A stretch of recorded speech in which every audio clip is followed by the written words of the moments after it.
Welcome to Comic Book Corner. I'm Dan Delatorre. Thanks for joining us this evening. First of all, apologies for the delay in the third episode.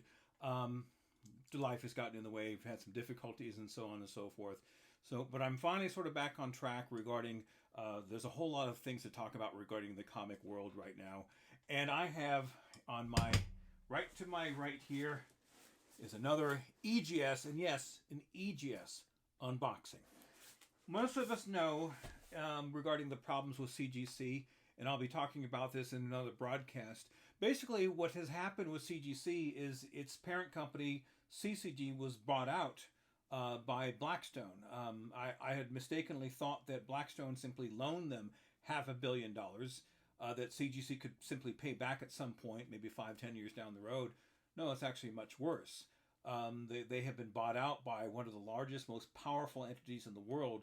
Blackstone is a private equities firm, a hedge fund company, as I understand it, and they have upwards, or actually they've surpassed $1 trillion of assets. They are the largest influencer in the world, and for those that are complaining about influencers in the comic world, look no further than Blackstone to see them as the biggest, most powerful one. And think of it this way: when they bought CGC, CGC no longer is the company that everyone loved for the last 20 years or so, since the year 2000 when they started. They're a different company now. They basically sold out to the man, if you will.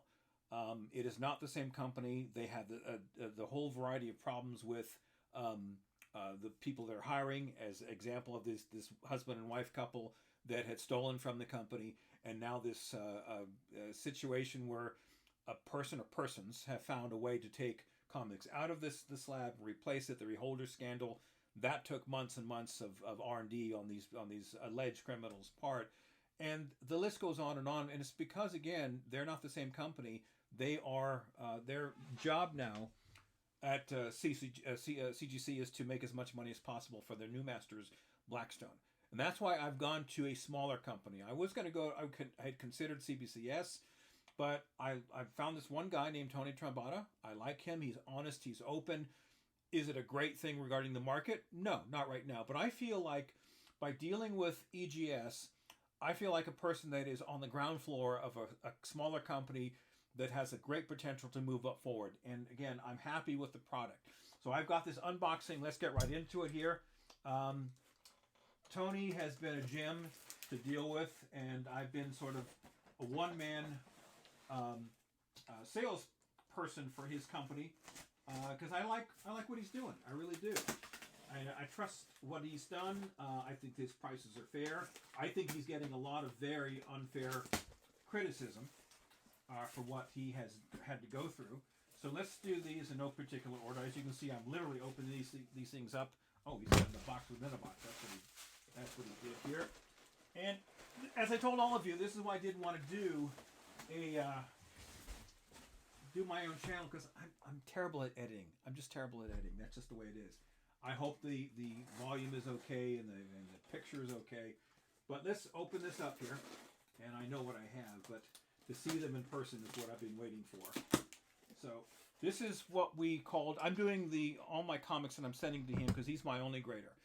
I've sent phase 1, which I showed you in the first episode. This is phase 2. He has phase 3 in process right now. We'll talk about that hopefully towards the end of this show. That should be ready 2 or 3 months, I guess.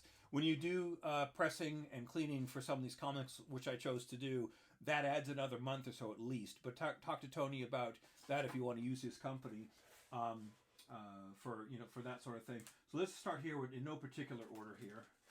Let's grab these out here. This is very nicely packed. Okay, I'll just grab this one here. We have... God, this presents really, really well. Better than I thought. This is much better than I thought. This is Fantastic Four number 18, the first appearance of the Super Skrull, and I hope you guys can see this okay. He gave it a 2.0. He actually gave this a press, which I see the corrections. It does look a little bit better. And look at how fun those people who really rip on the labels, look how fun that is. I hope that comes through okay. Fantastic Four little logo there. Those are all free logos, so there's no copyright infringement or anything. But the comic looks great. And these slabs, these second generation slabs that he have are really, really solid. And again, better as far as the security element, which is now a new thing thanks to CGC's bumbling with their new situation. Next, we've got here. Oh, if you have Fantastic Four 18, you also have to have issue number 19, and this is the first appearance of Rama Tut. Before, sadly, the Jonathan Majors thing, which is another hot issue with me, which we won't talk about today. The first appearance of Rama Tut, who becomes the very first variant of King the Conqueror, and I got a 3/5. The label that I chose here. This is my. I know he's got his label color that is similar to the standard, which is CBCS's and CGC's, but this is my favorite, my go-to label. It's a darker blue with sort of a tapered black. And then it really looks pretty with the Fantastic Four little logo there. And again, forgive me if this isn't all that clear. I'm going to try to do the best I can showing this up and down. I'm delighted with this. And, I watch a lot of shows. And one of the shows I do like is David from Comic Book Investments. However, he's been ripping on EGS. And I've been trying to work with him because, I think he's wrong about that, like a lot of people are. They're totally missing the boat. Now, the thing with David is that he's a comic dealer. And so he lives and dies on CGC because CGC has taken over the market. And now that there's a lot of doubt in the market here, and he's a pretty high profile seller here, he was kind of, just kind of pissing on the smaller companies. I think he's totally wrong about that. Because again, look at the high profile of these sort of comics here. I'm not sending him just common or modern comics, and there's nothing wrong with that. If there's the modern market is very, very substantial and prominent, but I'm sending him my best stuff here. You saw in the first episode by Avengers 1, 2, and 3, Silver Surfer 4, Fantastic Four 52, and the first Ghost Rider Marvel Spotlight number 5. So this is a pretty one. I got a nice 3/5 out of this. That's very, very nice. Let's go down the list here. What do we have now? Oh, okay. Okay, interesting. Okay, this is good. This is good. We are the thing with Tony is coming up with the colors. If we are going to choose a custom label, getting the colors right in the blend so it all sort of blends together or complements each other. This one here, we came up with X-Men number 9. This is the first meeting and battle between the X-Men and the Avengers. It's a great old classic. He's got this at a 2.0. I knew there were a number of problems with this particular one, but I got it for a pretty good deal, and I'm happy with the label and the logos on it. I guess maybe we could have chose maybe a darker brown to complement the trade dress background, but I think it blends very nicely.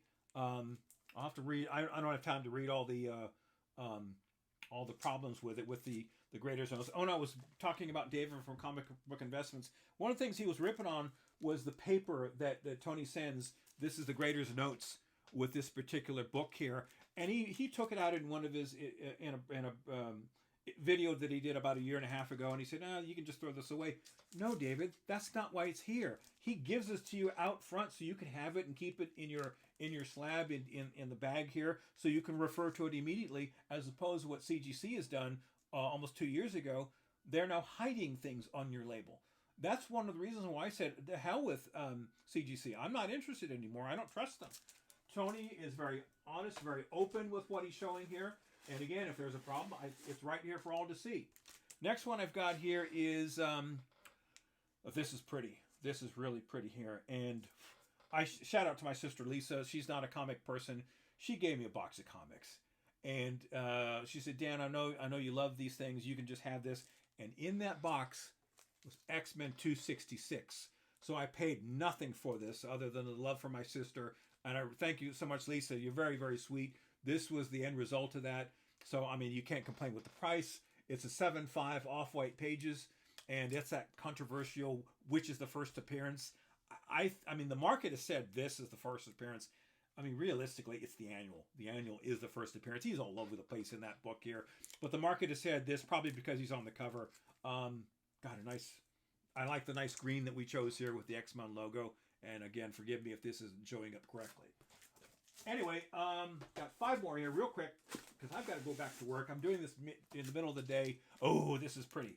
I'm glad we did the color change on this one here. everyone knows I'm a Defenders fan. I've loved the Steve Englehart Defenders for the first 11 issues, and here's the very first issue of that Defenders #1. I got a nice high grade 8.0 here, and look at the beautiful, fun cover for the pardon me, the label rather, that complements the color really, really well. This is really, really pretty here. So, God, these are still really inexpensive. It's worth it to read. This is, in my personal opinion, and I hope Sith Lordly, yeah, you in the background there, I know you're watching this show. Check this out. This is Silver Age. Yes, it's all Silver Age-esque. Don't try to argue with me. I'm much older than you, sir. I'll be a very old man come Sunday. I turned 60 on Sunday. Anyway, that's a Silver Age book, but really, really pretty. I love you, Sith. Come on. We tease each other back and forth. Shout out to Spine Ticks. I love being on Spine Ticks. It's one of my favorite shows. It's an honor to be on that show every single week, and we have a great, great time. Ooh. Oh, baby.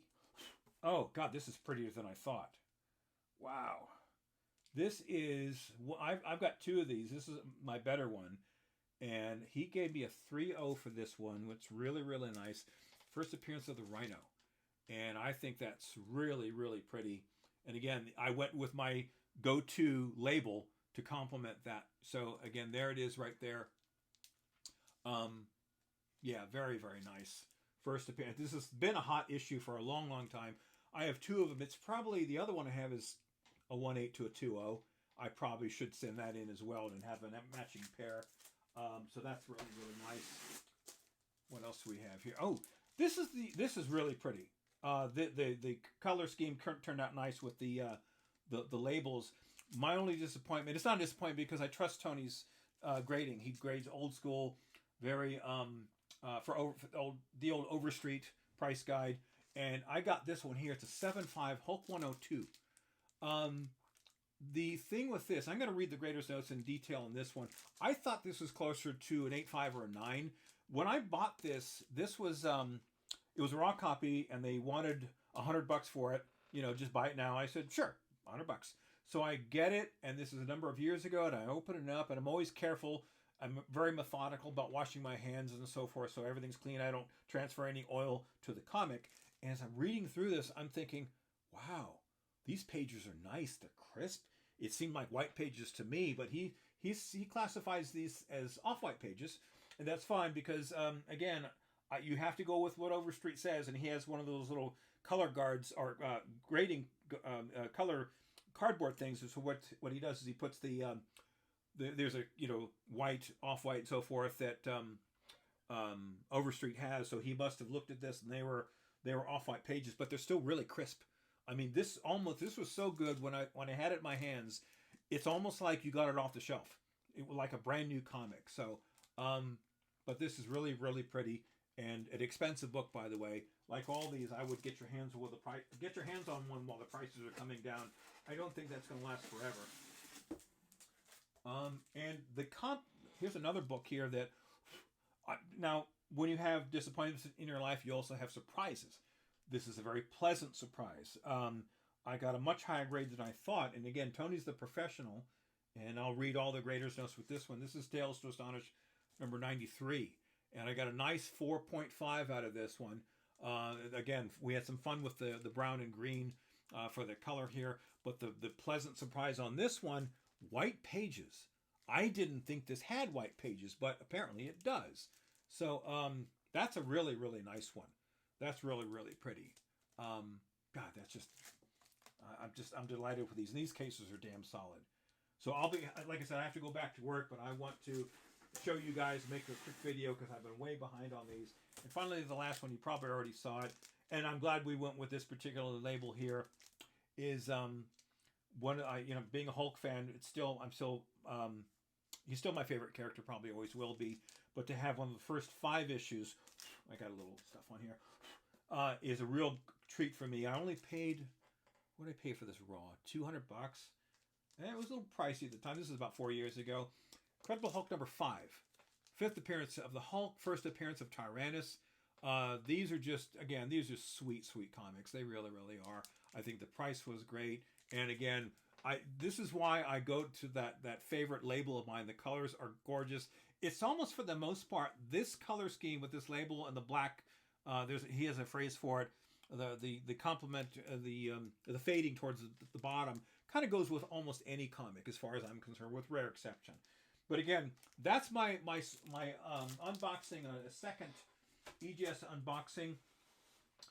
When Phase 3 comes out, probably in about 2 or 3 months, we'll take a look at the next phase, and I'll probably send him Phase 4 by the time before I get Phase 3, and I'll keep you guys updated on this show and any other show that I'm on to talk about the latest dealings with EGS, CGC rather.